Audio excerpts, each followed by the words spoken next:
여러분께서 저 안철수가 다시 국민 속으로 뛰도록 정치적 생명을 주셨습니다. 다시는 실망드리는 일 없을 것입니다. 거듭 감사의 말씀 올립니다. 광야에서 쓰러져 죽을 수 있다는 결연한 심정으로 제2창당의 길, 단단한 대한야당의 길에 나서겠습니다. 우리의 길은 철저하게 실력을 갖추고 단호하게 싸우는 선명한 야당의 길임을 분명하게 밝힙니다. 자정 능력 상실하고 낡은 사고에서 벗어나지 못해 존재감을 잃어버린 정당은 덩치만 크지 제대로 된 야당이 될 수 없습니다.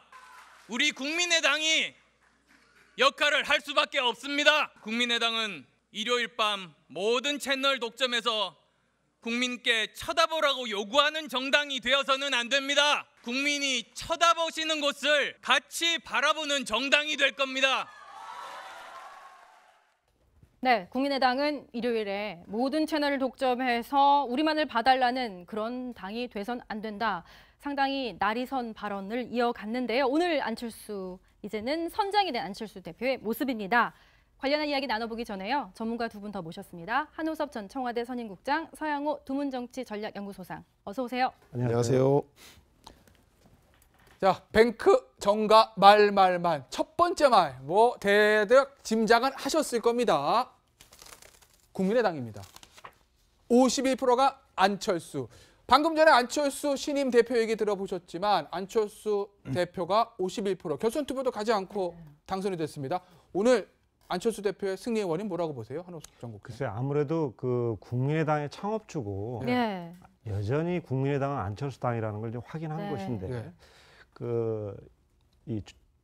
당대표 출마 관련 상당한 반발이 있지 않았습니까? 예. 그럼에도 불구하고 이 시점에서 당을 살릴 수 있는 사람, 네. 그리고 내년도에 전국적 선거를 지휘하면서 치를 수 있는 사람은 지명도가. 결국 지명도가 있는 아. 안철수밖에 네. 없다. 예. 이런 판단들을 한 것 같아요. 그러니까 네. 안철수 대표 입장에서 봤을 때는 지난번에 대선 패배에다가 예. 세보 조작 사건에다가 예. 네. 당대표 출마했다는 역풍까지 있었음에도 불구하고 예. 일단 재기의 발판은 마련했다. 네. 이렇게 재기의 발판 평가할 수 마련했다. 있을 것 그렇죠. 같습니다. 재계 발판 마련했죠. 임기가 2019년 1월까지잖아요.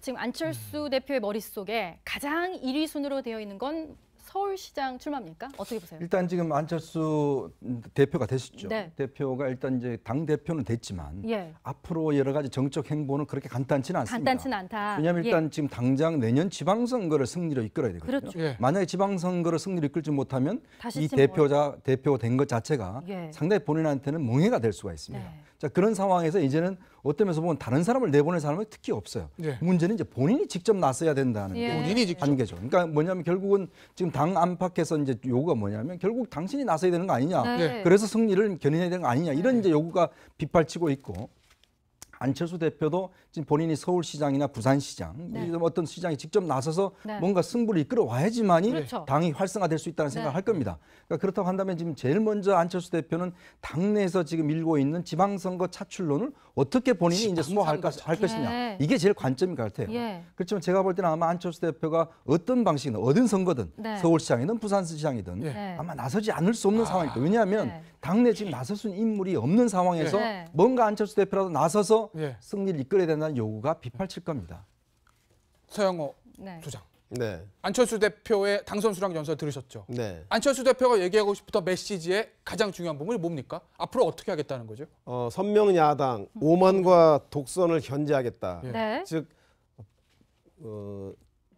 더불어민주당과 네. 협력 기대하지 마라 이 얘기가 가장 큰. 그래요. 협력을 기대하지 마라. 네. 예. 그래서 아마도 문재인 대통령이 100대 국정과제를 얘기했는데 그것의 상당 부분이 네. 입법과 예산으로 뒷받침돼야 되는데 네. 현재 더불어민주당이 120석입니다. 네. 과반이 되지 않기 때문에 국민의당 협조 없이는 실질적으로 법안 개선을 통과시키기 어려운데 예. 호락호락하게 협조하지 않겠다는 뜻을 분명히 한 것 같다는 생각이 네. 들고요. 따라서 추미애 대표가 오늘 100일 기자간담회에서 국민의당 대표 선출을 축하하고 앞으로 협치와 연정을 더욱더 강화해 나가겠다고 하는데 아마 안철수 전 대표의 당선은 야권과 함께 해나가려고 하는 협치에 있어서 정부 여당에게 크나큰 어려움으로 다가서지 어려움이 않겠는가 네. 이런 생각이 듭니다. 지난주에 그러게요. 안철수 대표가 방금 전 그런 얘기 했잖아요. 일요일에 지상파, 전자파, 뭐 방송을 장악하는 당과는 협조하지 않겠다는 이런 뉘앙스를 했는데 나를 정말 아주 날카롭게 세우는 모양새입니다. 그런데 본인의 비전은 오늘 어느 정도 보여줬다고 보시는지요? 비전이라기보다는 이제 네. 당이 가야 될 큰 길에 대한 이야기들을 한 건데 예. 말씀하신 대로 이제 선명 야당의 길을 가겠다. 그러니까 야당다운 야당을 하겠다라는 거 하고 또 하나는 이제 구체적 과제로는 이제 그 선거법 개정 개헌에 굉장히 집중하겠다 이런 얘기를 했어요. 그러니까 예. 그 얘기는 뭐냐면 야당 그 선명 야당의 길을 가는 과정에서 예. 굉장히 골치 아픈 문제가 뭐냐면 호남 민심이에요. 호남 민심. 네, 여전히 역시 그 국민의당의 주요 기반은 호남당이고 그다음에 네. 국민의당의 다수 의원들이 호남이기 때문에 예. 선명 야당의 길을 갔을 경우 예.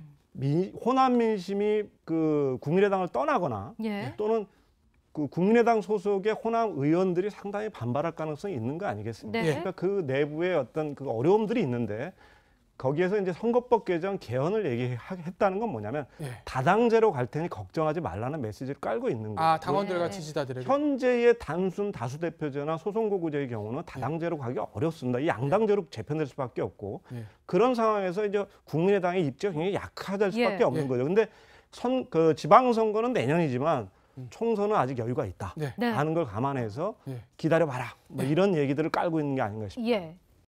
여러분께서 저 안철수가 다시 국민 속으로 뛰도록 정치적 생명을 주셨습니다. 다시는 실망드리는 일 없을 것입니다. 거듭 감사의 말씀 올립니다. 광야에서 쓰러져 죽을 수 있다는 결연한 심정으로 제2창당의 길, 단단한 대한야당의 길에 나서겠습니다. 우리의 길은 철저하게 실력을 갖추고 단호하게 싸우는 선명한 야당의 길임을 분명하게 밝힙니다. 자정 능력 상실하고 낡은 사고에서 벗어나지 못해 존재감을 잃어버린 정당은 덩치만 크지 제대로 된 야당이 될 수 없습니다. 우리 국민의당이 역할을 할 수밖에 없습니다. 국민의당은 일요일 네. 앞으로 여러 가지 정책 행보는 그렇게 간단치는 않습니다. 간단치는 않다. 왜냐하면 예. 일단 지금 당장 내년 지방선거를 승리로 이끌어야 되거든요. 그렇죠. 예. 만약에 지방선거를 승리로 이끌지 못하면 다시 이 지금 대표된 것 자체가 예. 상당히 본인한테는 멍해가 될 수가 있습니다. 네. 자, 그런 상황에서 이제는 어떤 면에서 보면 다른 사람을 내보낼 사람은 특히 없어요. 예. 문제는 이제 본인이 직접 나서야 된다는 예. 게 본인이 직접. 한계죠. 그러니까 뭐냐면 결국은 지금 당 안팎에서 이제 요구가 뭐냐면 결국 당신이 나서야 되는 거 아니냐. 네. 그래서 승리를 견인해야 되는 거 아니냐. 이런 이제 요구가 빗발치고 있고 안철수 대표도 지금 본인이 서울시장이나 부산시장 네. 이런 어떤 시장에 직접 나서서 네. 뭔가 승부를 이끌어 와야지만이 그렇죠. 당이 활성화될 수 있다는 생각을 할 겁니다. 그러니까 그렇다고 한다면 지금 제일 먼저 안철수 대표는 당내에서 지금 일고 있는 지방선거 차출론을 어떻게 본인이 이제 수호할 것이냐. 예. 이게 제일 관점인 것 같아요. 예. 그렇지만 제가 볼 때는 아마 안철수 대표가 어떤 방식이든 어떤 선거든 네. 서울시장이든 부산시장이든 예. 네. 아마 나서지 않을 수 없는 상황일 거예요. 왜냐하면 네. 당내 지금 나설 수 있는 인물이 없는 상황에서 네. 뭔가 안철수 대표라도 나서서 예. 승리를 이끌어야 된다는 요구가 빗발칠 겁니다. 서영호 네. 부장. 네, 안철수 대표의 당선 수락 연설 들으셨죠? 네. 안철수 대표가 얘기하고 싶었던 메시지의 가장 중요한 부분이 뭡니까? 앞으로 어떻게 하겠다는 거죠? 선명 야당 오만과 독선을 견제하겠다. 예. 네. 즉 더불어민주당과 네. 협력 기대하지 마라 이 얘기가 가장 큰 협력을 그래요. 기대하지 마라. 네. 예. 그래서 아마도 문재인 대통령이 100대 국정과제를 얘기했는데 그것의 상당 부분이 네. 입법과 예산으로 뒷받침돼야 되는데 네. 현재 더불어민주당이 120석입니다. 네. 과반이 되지 않기 때문에 국민의당 협조 없이는 실질적으로 법안 예산을 통과시키기 어려운데 예. 호락호락하게 협조하지 않겠다는 뜻을 분명히 한 것 같다는 생각이 네. 들고요. 따라서 추미애 대표가 오늘 100일 기자간담회에서 국민의당 대표 선출을 축하하고 앞으로 협치와 연정을 더욱더 강화해 나가겠다고 하는데 아마 오늘 밤 모든 채널 독점에서 국민께 쳐다보라고 요구하는 정당이 되어서는 안 됩니다. 국민이 쳐다보시는 곳을 같이 바라보는 정당이 될 겁니다. 네, 국민의당은 일요일에 모든 채널을 독점해서 우리만을 봐달라는 그런 당이 돼선 안 된다. 상당히 날이 선 발언을 이어갔는데요. 오늘 안철수, 이제는 선장이 된 안철수 대표의 모습입니다. 관련한 이야기 나눠보기 전에요. 전문가 두 분 더 모셨습니다. 한우섭 전 청와대 선임국장, 서양호 두문정치전략연구소장. 어서 오세요. 안녕하세요. 자, 뱅크 정가 말말만 첫 번째 말 뭐 대략 짐작은 하셨을 겁니다. 국민의당입니다. 51%가 안철수. 방금 전에 안철수 신임 대표 얘기 들어보셨지만 안철수 대표가 51%, 결선 투표도 가지 않고 당선이 됐습니다. 오늘 안철수 대표의 승리의 원인 뭐라고 보세요? 한우섭 전 국장. 글쎄 아무래도 그 국민의당의 창업주고 네. 여전히 국민의당은 안철수 당이라는 걸 좀 확인한 네. 것인데 네. 당 대표 출마 관련 상당한 반발이 있지 않았습니까? 예. 그럼에도 불구하고 이 시점에서 당을 살릴 수 있는 사람, 네. 그리고 내년도에 전국적 선거를 지휘하면서 치를 수 있는 사람은 지명도가. 결국 지명도가 안철수밖에 네. 없다. 이제 예. 이런 판단들을 한 것 같아요. 그러니까 네. 안철수 대표 입장에서 봤을 때는 지난번에 대선 패배에다가 예. 세보 조작 사건에다가 예. 네. 당대표 출마했다는 역풍까지 있었음에도 불구하고 예. 일단 재기의 발판은 마련했다. 네. 이렇게 재기의 평가할 발판 수 마련했다. 있을 것 그렇죠. 같습니다. 재계 발판 마련했죠. 임기가 2019년 1월까지잖아요. 지금 안철수 대표의 머릿속에 가장 1위 순으로 되어 있는 건 서울시장 출마입니까? 어떻게 보세요? 일단 지금 안철수 대표가 됐었죠. 네. 대표가 일단 이제 당 대표는 됐지만